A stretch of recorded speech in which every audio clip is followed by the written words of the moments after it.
मित्रांनो, MHCD physics मध्ये marks increase करायचे असतील तर हा व्हिडिओ तुमच्यासाठीच आहे. इथे मिळणार आहेत मोस्ट एक्सपेक्टेड MCQs, शॉर्टकट आणि कन्सेप्ट सोबत. सो रेडी राहा, पुढचे क्वेश्चन्स तुमचा स्कोर डिसाईड करणार आहेत. तर मित्रांनो, मी धरती तुमची एज्युकेटर ग्लोबल ऑनलाईन या युट्यूब चॅनलवरती तुमच्या सगळ्यांचं स्वागत करते. आणि हा जो व्हिडिओ आहे तो PCM, PCB CT आणि नर्सिंग CT या तीनही एक्झामसाठी असणार आहे. तर मित्रांनो, आता तुम्हाला MHCT या एक्झाम मध्ये टॉप करायचं असेल तर तुम्ही आपला क्रॅश कोर्स जॉईन करू शकता, जो 5 तारखेपासून सुरू झालेला आहे. यामध्ये तुम्हाला full syllabus live video lectures मिळतील, रेकॉर्डेड लेक्चर्स मिळतील, full syllabus plus chapter wise test series, 2000+ MC question bank and full syllabus notes देखील मिळतील.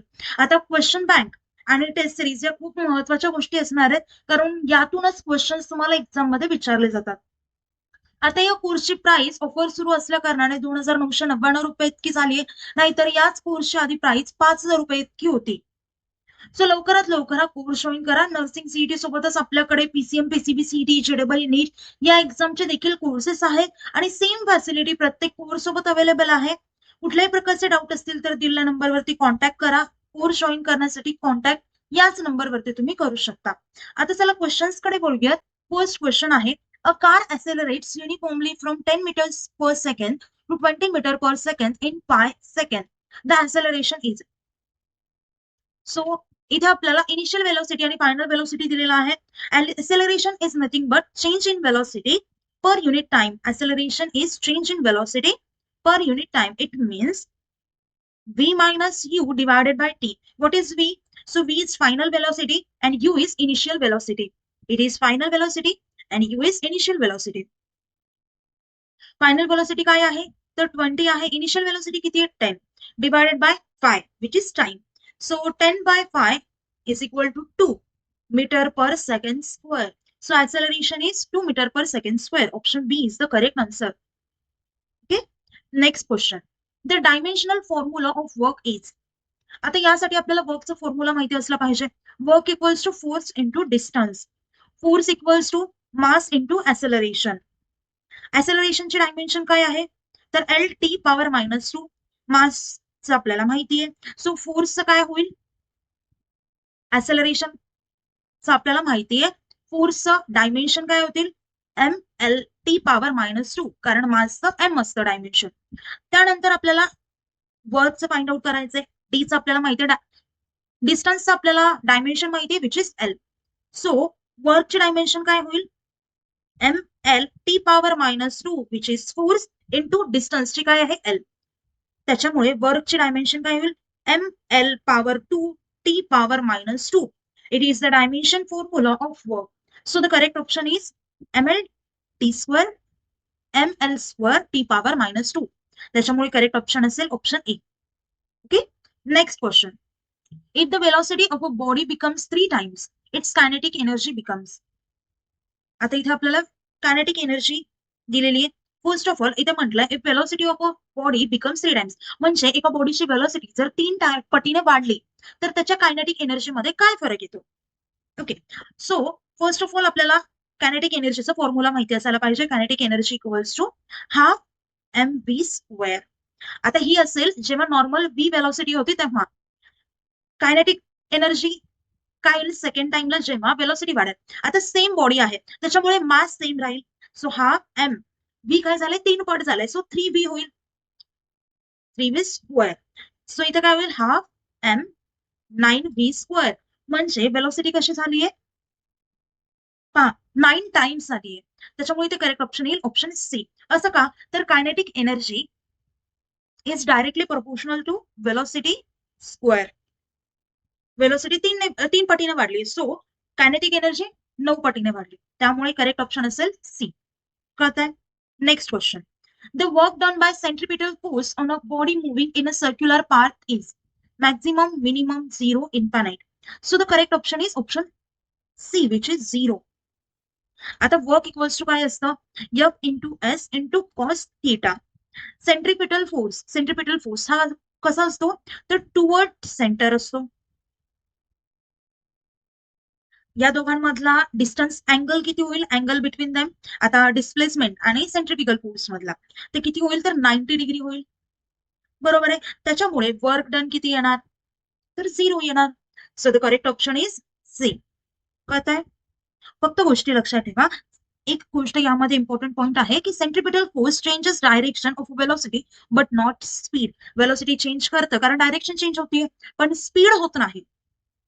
Okay, next question. Two vectors of magnitude 3 and 4 have maximum resultant. Options are 1, 5, 7, 12. So the correct option is option C, which is 7. Karan Rmax, maximum result occurs when vectors are in the same direction.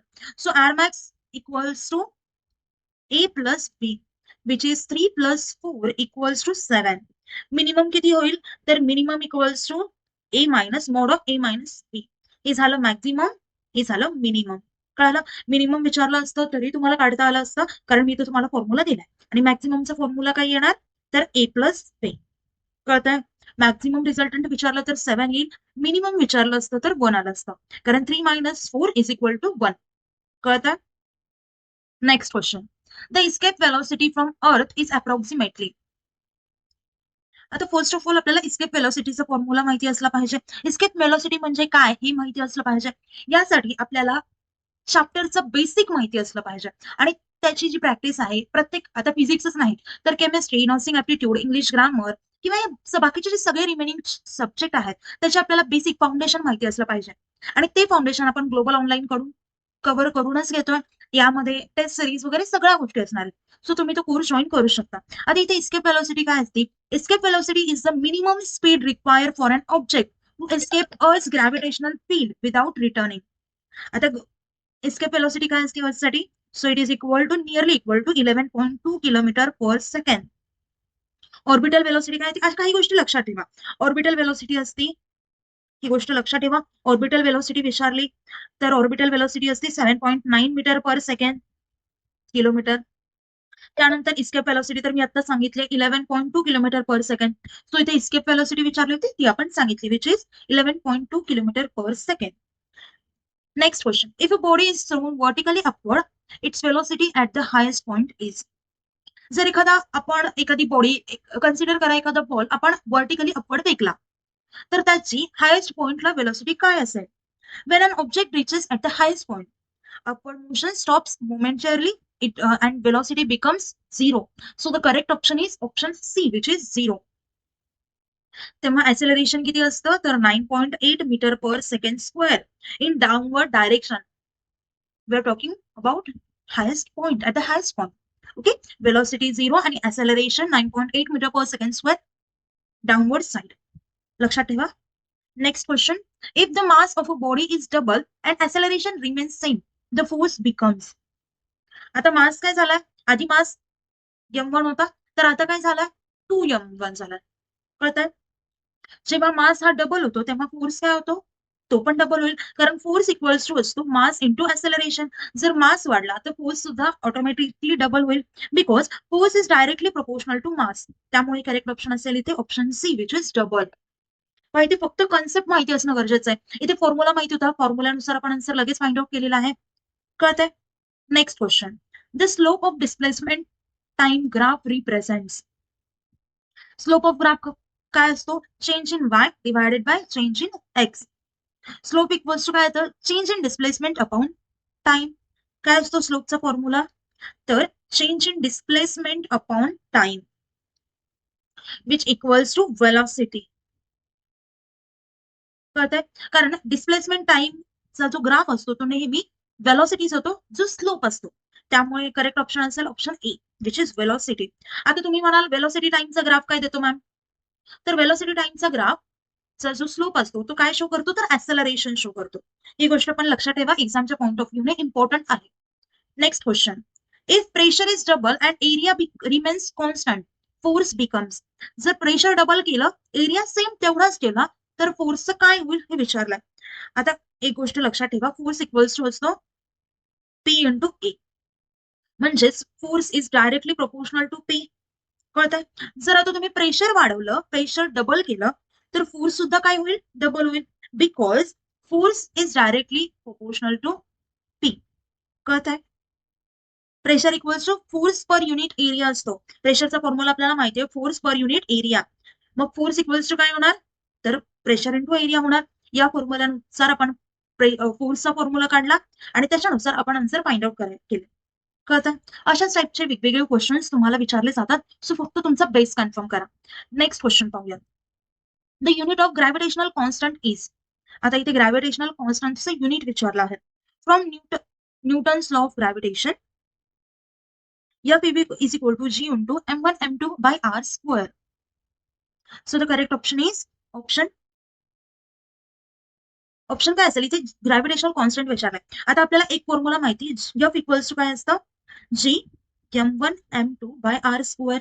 कळतंय? आता हा विचारलाय gravitational कॉन्स्टंटचा unit विचारलाय. So F काय होणार G काय होणार F into R square divided by M1 M2. म्हणजेच युनिट काय होणार फोर्सचं युनिट असतं newton metre square divided by M1 M2 so kg square. त्याच्यामुळे इथे करेक्ट ऑप्शन असेल ऑप्शन ए. खूप सोपं आहे प्रत्येक क्वेश्चनचा आन्सर काढणं. फक्त तुम्ही लॉजिक फाइंड आउट करा. एखादा फॉर्म्युला जरी माहिती असेल त्यानुसार आपल्याला बाकीचं डेरिव्हेशन काढता येतात. Next question.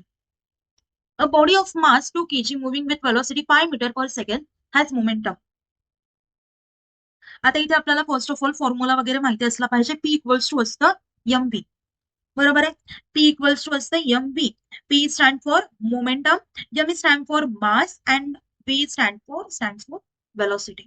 कळतंय? आता पहा आपल्याला फॉर्म्युला माहिती आहे.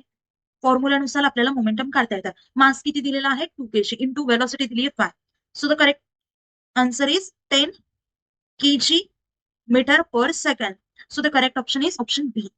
मोमेंटम किती आला 10 kg metre per second.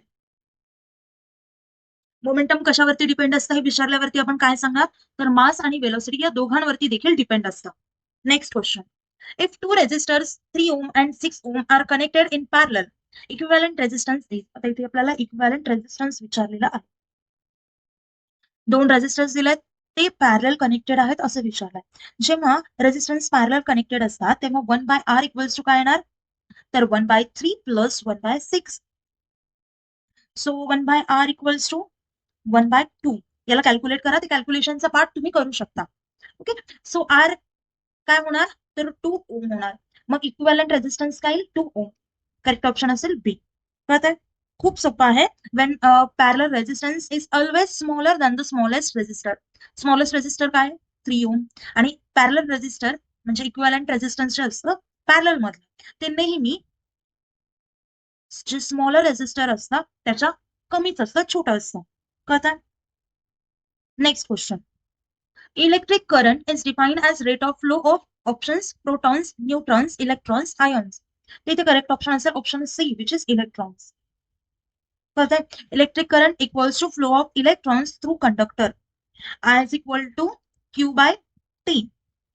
I stand for current, Q is stand for charge and T stand for time. कळतंय? मेटल मध्ये इलेक्ट्रॉन्स हे मूव्ह होतात आणि प्रोटॉन्स हे फिक्स राहतात. त्याच्यामुळे इथे करेक्ट ऑप्शन असेल option C which is electrons. कळतंय? Next question. A charge of 10 coulomb flows through a conductor in 5 second. तर करंट विचारलाय. आपल्याला करंटचा मी तुम्हाला आताच फॉर्म्युला सांगितला होता. करंट इक्वल्स टू असतं Q बाय T. कळतंय? आता इथे विचारलंय आपल्याला करंट. सो Q आपल्याला दिलाय 10 डिवायडेड बाय टाइम दिलाय 5. सो करंट आलं 2 अँपियर. कारण करंट हे अँपियर मध्ये डिनोट केलं जातं. So the correct option is option B. पहा मित्रांनो आपण प्रत्येक क्वेश्चन डिटेलमध्ये डिस्कस केलेला आहे आणि प्रत्येक क्वेश्चनसाठी एक बेसिक अंडरस्टँडिंग गरजेचे आहे. बेसिक कन्सेप्ट माहिती असणं गरजेचे आहे. सो लवकरात लवकर तुम्ही कोर्स हा जॉईन करा जो आपला 5 तारखेपासून सुरू झालेला आहे.